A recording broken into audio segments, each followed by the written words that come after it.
दोस्तों, आज हम देखेंगे रिच डैड पुअर डैड की समरी। चलिए स्टार्ट करते हैं। रॉबर्ट टी कियोसाकी के दो पिता हैं, जिनमें से एक अमीर है और एक गरीब है।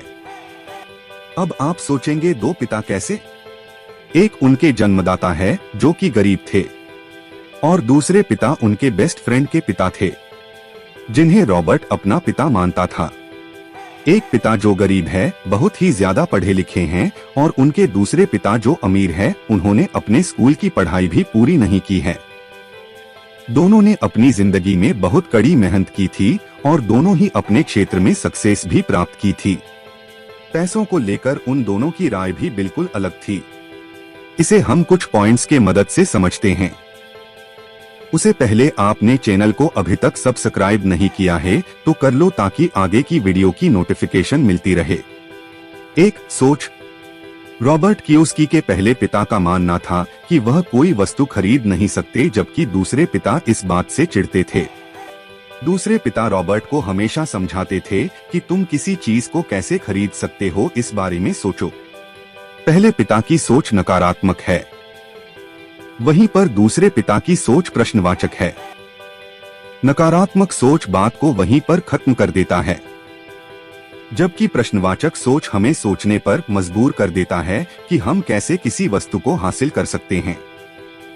जब कोई व्यक्ति अपने दिमाग में यह सोच लेता है कि वह किसी वस्तु को नहीं खरीद सकता, तो उसका दिमाग भी काम करना बंद कर देता है। परंतु जब कोई व्यक्ति अपने दिमाग से प्रश्न करता है तो उसका दिमाग काम करना शुरू करता है। दिमाग प्रश्नों के उत्तर ढूंढने लगता है। इसका मतलब यह है कि दिमाग को नकारात्मक चीजों से दूर रखो और दिमाग को उसका काम करने दो। इससे दिमाग एक्टिव रहेगा और धीरे धीरे स्ट्रांग हो जाएगा। 2. जोखिम। रॉबर्ट के पहले पिता का मानना था कि आपको जोखिम नहीं उठाना चाहिए। आप अच्छे से पढ़ाई करो, अच्छे मार्क्स लेकर आओ तथा सेफ और सिक्योर जॉब करो। वहीं दूसरी तरफ रॉबर्ट के दूसरे पिता सिखाते थे कि जोखिम को कैसे मैनेज किया जा सकता। पढ़ाई करो और अपने पैसे को काम पर लगा। 3. संपत्ति और दायित्व में अंतर का पता होना।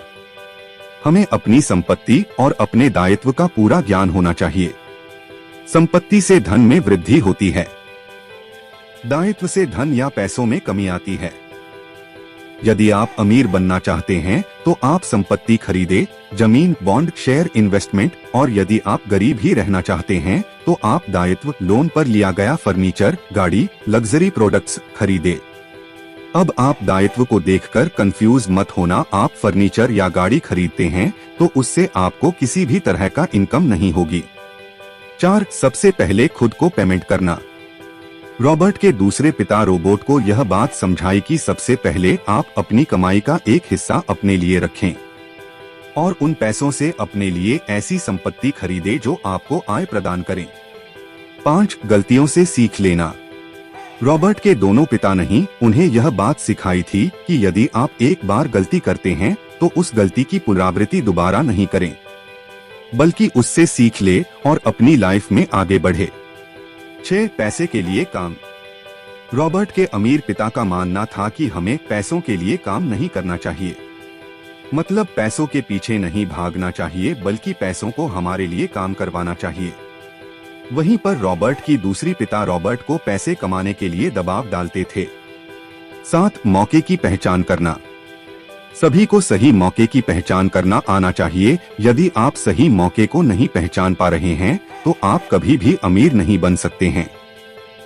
उदाहरण, एक आदमी एक सड़क से गुजर रहा था। वहां पर कुछ घर के सामने बोर्ड लगा हुआ था जिस पर लिखा था हाउस फॉर सेल। उस समय मंदी का दौर चल रहा था, पर वह आदमी बिना घबराए हुए इस मौके को अपने हाथ से नहीं जाने देता है और एक अच्छा खासा घर बहुत ही कम कीमत में खरीद लेता है। कुछ दिनों के बाद मंदी का दौर खत्म हुआ, अब उस घर को दुगनी कीमत पर बेचता है। 8. पैसे को सहेजने की समझ का होना।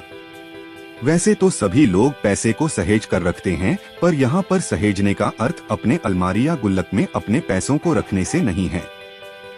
यहाँ पर सहेजने का अर्थ है अपने पैसे को ऐसी जगह इन्वेस्ट करना जिससे कि आय होती रहे। साथ ही साथ यह भी ध्यान रखना कि पैसे को ऐसी जगह खर्च ना किया जाए जिससे किसी भी तरह का इनकम ना हो। इस बात से फर्क नहीं पड़ता है कि आप कितना पैसा कमा रहे हैं, बल्कि इस बात से फर्क पड़ता है कि आप उन पैसों को कहां और कैसे खर्च करते हैं। दोस्तों, उम्मीद करती हूं कि आपको यह आर्टिकल पसंद आया होगा। यदि यह आर्टिकल आपको पसंद आया तो आप इन्हें पढ़ें और साथ ही साथ इस पर अमल करें।